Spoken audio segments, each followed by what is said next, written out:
Internet history is still history, right? The internet has been around for decades now, irrevocably altering our history and culture along the way. But just like any other area of history, some things die off, some are forgotten, and all they leave behind are diaspora and ruins. I've debated back and forth for a few years on trying a series on dead internet fandoms or dead websites, the so-called ruins of the web. And you know what? I'm finally going to do it. For the first episode, I'm going to be talking about the rise and mysterious end of Hello Internet, a podcast that once had a very large following, but is now just a collection of memories, artifacts, and a listener diaspora that is one of the most fascinating stories of a dying fan base. While Hello Internet was never a podcast as big as something like Joe Rogan, for a certain corner of YouTube, it was extremely popular, more specifically the educational side of YouTube. A lot of people who enjoyed watching educational content on YouTube were huge fans of this podcast, including me. And I don't doubt that it's influenced other podcasts made by educational YouTubers along the way as well, which motivates me even more to make a video on it. A podcast is, of course, nothing without its hosts. Hello Internet was a two-person podcast between YouTubers Brady Heron and C.G.P. Gray. Brady Heron is an Australian-born former journalist and documentarian currently living in the United Kingdom, who to this day runs a plethora of educational YouTube channels dedicated to things like chemistry, mathematics, or historical objects. Brady Heron is normally the man behind the camera, recording the professor or educator's fun demonstration or lecture on a topic, occasionally asking questions but usually taking a back seat. But then sometimes he will be on camera for more hands-on interactions like on his Objectivity channel. Brady can be described as outgoing, eager to learn, inquisitive, and usually leaning towards the side of following the principles of professionalism, such as keeping journalistic integrity. Very analog. Yet despite this, he doesn't mind being a bit spontaneous when it's fun. C.G.P. Gray, meanwhile, is an American-born former teacher and educator currently living in the United Kingdom, running a YouTube channel of the same name dedicated to various educational topics ranging from electoral systems to why airports number their landing strips the way they do. You'll notice that he's being represented as a stick figure, and that's because C.G.P. Gray is famous for never showing his face in his videos, and yeah, I can relate. Gray is definitely inquisitive, but much more introverted and meticulous in his habits. He loves structure, logic, and being able to do what he wants with as few interruptions or hiccups as possible. Gray also loves it when something becomes easier to do because efficiency is golden. Now, after describing these two hosts, you can perhaps see why a podcast with them would work so well. They're both educational YouTubers, both people who've moved across the world to the United Kingdom, and yet have several reflective opposites in their personalities and how they approach things. This meant that whatever they would talk about, there was a guarantee of a detailed disagreement or a constructive conversation. And that makes a good podcast. On January 31st, 2014, Brady and Gray started Hello Internet. It was planned initially to be a 10-episode experiment of the two content creators talking about their personal interests, personal annoyances, and of course YouTube stuff. It seems like the most basic concept of a podcast that nowadays wouldn't really stand out at all, now that every personal friend group seems to have a podcast of the same nature. While it was more novel in 2014, it wasn't new then either, as podcasting in some form had existed for at least a decade, and that's if you don't consider podcasts a natural continuation of a radio talk show. But Gray and Brady's contrasting personalities helped make it a more intriguing and enjoyable podcast than other podcasts of its type. And since they both already had fan bases of literally millions of subscribers between them, this meant that the fan base from the beginning was going to be quite active. Like any parasocial dynamic, fans were eager to hear their takes and disagreements on anything. It didn't take long for the fan base to further contrast Gray and Brady's personalities by lovingly referring to Gray as the robot and Brady as the caveman. The 10 episodes were so well received that the two decided to keep going, retroactively grouping those first 10 episodes as Season 1. As the show went on, the podcast developed its lovable cliches and memorable moments. Brady's Corners. Gray naturally preferred a more rigid structure of conversation, yet Brady had so many interests that he couldn't help but improv in his own segments into episodes, which he called corners. Brady's most famous corner was Plane Crash Corner, a segment dedicated to interesting plane crashes. Freebooting. When discussing content theft, Brady adapted an old-fashioned term for piracy, known as freebooting, and used it for referring to people re-uploading full videos of his without permission or credit. And because of the podcast's popularity, freebooting was now boosted back into the internet's lexicon. Listener check-ins. Fans of the podcast would occasionally write in about unusual or surprising places that they were listening to the podcast at, and it soon became a game of seeing where they could infiltrate Hello Internet at. In one case, a listener wrote in that they listened to an episode while working as staff on Air Force One. So clearly, it got pretty far. Gray the Penguin. Brady in 2015 decided to contribute to the Bristol Zoo and was able to nominally adopt one of its African penguins, naming her C.G.P. Gray. Sadly, though, when C.G.P. Gray the penguin was being transferred to a zoo in Georgia, they died along the way after an accident in 2017. Then naturally, there were endless interesting moments when Gray's introverted personality and Brady's extroverted personality would disagree on how to handle certain social situations. My personal favorite was a story where Gray talked about his anxieties of being perceived more than a random customer at Starbucks. He had his regular coffee that he always ordered, but the minute an employee recognized him, whether it was remembering his name or memorizing his order, he'd feel a bit embarrassed and anxious about now sticking out of the crowd. So, each time this happened at a Starbucks, he would then move to a different Starbucks. And since he lived in the London area, of course, there were dozens he could rotate from.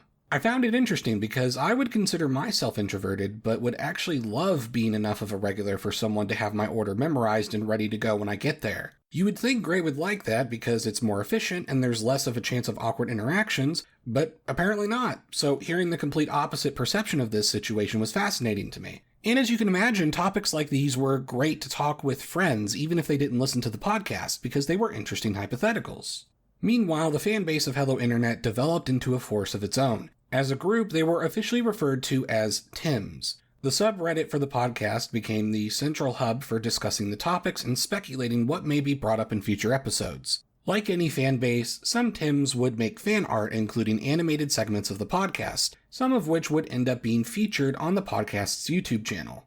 Hello Internet, however, interacted with its own fan base more than any other podcast I had ever listened to or have since listened to. A few episodes of Hello Internet in 2015 and 2016 talked about a New Zealand flag referendum. There was a moment where New Zealand decided they were going to adopt a new flag, and they had a few submissions, but they ultimately ended up choosing their original flag over the winning submission. Very disappointing outcome, but it was discussed across several episodes of Hello Internet as it went on. And Hello Internet decided, hey, why not have the Tims submit designs for an official Hello Internet flag? Designs were submitted and then a vote was held to determine the winner. But in a perfect twist to match both Brady and Gray's personal quirks, you had to submit your vote by properly writing it out on a postcard and sending it by physical mail.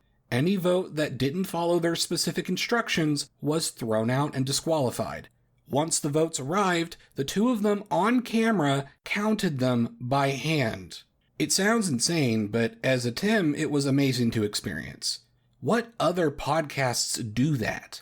The resulting winner was dubbed the Nail and Gear flag. The nail was a reference to an ongoing podcast joke about Brady being tough as nails, while the gear, of course, was a reference to Gray being a robot. But one of the rejected flag designs, dubbed by the fandom as Flaggy Flag, had enough fans that some fans would jokingly display it out of protest. The podcast playfully referred to this section of the fan base as Rebel Scum, and a lot of harmless back and forth banter was had. Then perhaps the best element of the podcast was the crazy random fan merch. No, I don't mean like t-shirts, although they did have several. What I mean is Brady's obsession with random things and older ways of doing things would result in these random spur-of-the-moment limited time things that fans could acquire. In 2015, Gray mentioned how apparently UK coffee shops often lacked hot stoppers, which is that plastic stick that you put into the coffee lid to prevent spillage, because, it's hot. This eventually led to Brady creating Hello Internet themed hot stoppers. Brady would then bring bunches of them with him anytime he made stops in Australia, the UK, or the United States to give to random fans who were lucky enough to run into him. Sometimes he would deliberately hide some in random places and then announce to the internet he dropped off some hot stoppers. Naturally, they'd be snatched up by fans by the end of the day. But in Brady's hometown of Adelaide in South Australia, there was one building in the city that Brady was particularly obsessed with, nicknamed the Black Stump. Inside the Black Stump, there was a coffee shop, and Brady managed to convince this coffee shop to carry hundreds of these Hello Internet hot stoppers regularly in case any fans of the podcast made a pilgrimage to the building and asked for one. Again, what other podcasts do this? In terms of other merch, it was a lot of other limited time stuff that you would have to be quick enough to get, but it was still really cool. Naturally, you could buy Hello Internet flags, both in wall flag form and lapel pin form. Brady knew a guy who made custom high-quality handmade shoes, so there was a very limited run of Hello Internet-themed sneakers. Brady knew a guy who could make vinyl records, so they made an entire podcast episode that was exclusive to a vinyl record. When that record sold out and there was popular demand for a re-release, they did, but they gave the re-release a different album cover, which in my opinion is genius because it keeps the original release as a collector's exclusive, but still gave a way for people to have another chance to acquire it. If that isn't crazy enough, they even made a Hello Internet wax cylinder episode. You know, the type of medium that destroys itself after only like 10 listens. Due to the nature of the medium, the episode is also only 2 minutes long. It seems ridiculous to have an exclusive episode on a format virtually no one has, but that was part of the fun of Hello Internet. Unlike the vinyl episode, I wasn't even able to find recorded audio of the wax cylinder episode leaked online until 2025. And I'll link it in the description below just because I know so many former fans are still desperate to find it. All these things made Hello Internet a popular and beloved podcast unlike any other. In 2016, The Guardian declared episode 66, known as a classic episode, to be the best podcast episode of the year, while also putting Hello Internet in their unranked 50 best podcasts of 2016. However, all good things must come to an end. But Hello Internet had perhaps the strangest outcome. All the way back in 2014, Gray at one point alluded to that it would be his preference for the show to end with an Irish exit, aka unannounced. Naturally, Brady objected to this, and fans at the time went, "Oh, that Gray," but it was foreshadowing.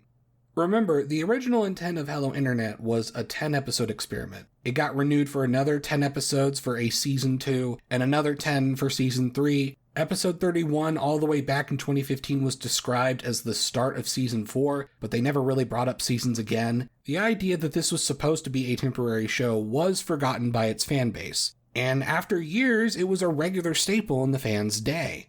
Originally, there were 2 podcast episodes a month, and this was consistent up through 2016. 2017 onward, some months only had 1 episode, but it was still fairly consistent. On February 28th, 2020, episode 136 titled Dog Bingo was released.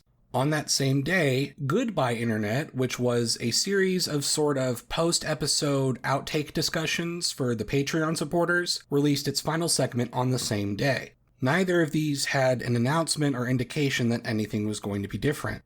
Afterwards, the podcast went silent. Brady and Gray still made content on their own channels. They both also had their own secondary podcasts. C.G.P. Gray, as far back as 2015, became a co-host of the Cortex podcast, a podcast dedicated to computer and phone software, as well as office and workplace habits. Brady Heron, meanwhile, became a co-host of the Unmade podcast in 2017, a podcast that started as an almost joke podcast of just coming up with better podcast ideas, but has since developed to have its own set of random topics. Naturally, while those podcasts had their own fans and some of the elements of Hello Internet, neither podcast was quite the same as Hello Internet was. In any case, neither co-host had stopped doing stuff on the internet. So what happened to the podcast? The problem was, there was no announcement, no video, and initially no social media post with an explanation. There was nothing for the fans to go off of. Even direct questions to either of the co-hosts at first were initially ignored. The Tims of Hello Internet were therefore initially divided in their speculation. About 3 months after the final episode, the Hello Internet subreddit was at a new peak of 53,000 members. On May 18th, the 2 top posts reflected the 2 attitudes of the fandom. The first, a cynical joke editing the podcast's Wikipedia page to past tense, reflecting the poster's belief that the podcast was totally over. The second, a post asking Timms to please stop hounding Gray and Brady for answers. For now, while there are some entitled fans making a fuss, the general attitude of the subreddit at this point is give it time, I'm sure we'll get an explanation. And sure enough, that same day, Brady Heron made a response to that second post, stating that the show was on hiatus. Get it? Hello, internet? Hiatus? It's funny. He insisted that there was no falling out or anything wrong with him or Gray. Naturally, the Timms felt relief. Finally, a single acknowledgement or answer from one of the hosts after 3 months of silence. Sadly though, there was no word on when such a break would end. Brady made a full blog post on his website reiterating the same thing. The podcast was on hiatus, he and Gray were still in contact, everything is fine. However, this blog post did not contain a date of a return either, so eventually the fanbase would continue to speculate. As time went on, Brady would post on Twitter about a late flag referendum postcard or even announce the surprise hot stopper drop. Gray, meanwhile, remained totally silent, never acknowledging anything. Over time, this resulted in several Timms turning against Gray. Some were upset about his refusal of any simple acknowledgement, while others went further and assumed that Gray's silence mixed with Brady's occasional thrown bone meant that Gray was the one that was keeping the hiatus going. While most Timms would agree they weren't entitled to a new episode, a growing sentiment among the remaining Timms was that they were entitled to at least a goodbye. A hiatus is normally something that lasts at most a year or two, and there was no sign of the hiatus ending. After the 2-year anniversary of the final episode, the subreddit had slightly declined to 53,200 Timms. Brady on his Instagram still reported that he hung out with Gray, but he doesn't know if the podcast will come back. Brady's response was notably unsure rather than cautiously optimistic, a subtle change that led many of people to accept that the podcast was truly over. Obviously, people are entitled to their privacy, or at least I think they should be, and we may never truly know the reason why Gray kept quiet and still keeps quiet. Having been a viewer of C.G.P. Gray and a fan of the podcast during its entire run myself, I don't even think any of this is out of character for him. But admittedly, even I got a little frustrated at thinking how many people would find closure if Gray simply stated, I don't want to do the podcast anymore, or I don't feel like I can do the podcast anymore. Just something, anything. The slow bleeding of fans continued over the next few years. By the end of 2024, the subreddit was down to 51,000 Timms. However, as the subreddit started to go down in activity, there were problems with spam posts inside the subreddit and there was no active moderation. In a startling repeat of patterns, C.G.P. Gray announced on a Cortex episode dated May 29, 2025, that he would be taking a temporary break from the show after 10 years. On the one hand, at least he announced it, but on the other hand, many Timms that listened to Cortex felt a sudden sense of deja vu. Then on August 14, 2025, C.G.P. Gray uploaded an early video preview for channel members and Patreon supporters. And since then, he has neither returned to Cortex nor uploaded any more videos publicly or for patrons. Basically, it's been almost a year of no activity from C.G.P. Gray. Sure enough, Gray still has bots that will post on his social media feeds when a new Cortex episode not featuring him has been uploaded, but for nearly a year now, Gray has mysteriously disappeared altogether. Sometime in early 2026, the Hello Internet subreddit mods had gone inactive for so long that one user named Backwards Watch was able to request to become a mod themselves. After acquiring that position, all the spam was cleaned off the subreddit and, hilariously, Backwards Watch was a Flaggy Flag rebel, and so Flaggy Flag rebels announced a takeover of the subreddit. Upon the takeover, it was discovered that at one point the automod was tweaked to flag comments related to the hiatus or criticisms of the show. For one, that clearly didn't work, given how many people still talked about it. But two, people felt it was very, very obvious which of the co-hosts would implement something like that. Yet surprisingly, after the prisoners were released from the shadow-banned Bastille, the subreddit has actually settled to a more wholesome acceptance of the situation. The bleeding of Timms appears to have stopped, with the subreddit still having around 50,000 followers. No one really thinks the podcast is coming back anymore, but the fandom is still alive, even if it's a diaspora. Currently, the subreddit is going through a re-listen party, making discussion threads where they're happily reliving memories of a podcast that is now merely just ruins of the web. Well, I hope you guys enjoyed this idea for a video. I know it's very different, but I do think that abandoned communities on the internet are interesting. So if you want me to make more videos like this, just let me know in the comments. I'm Emperor Tigerstar, and I'll see you guys next time.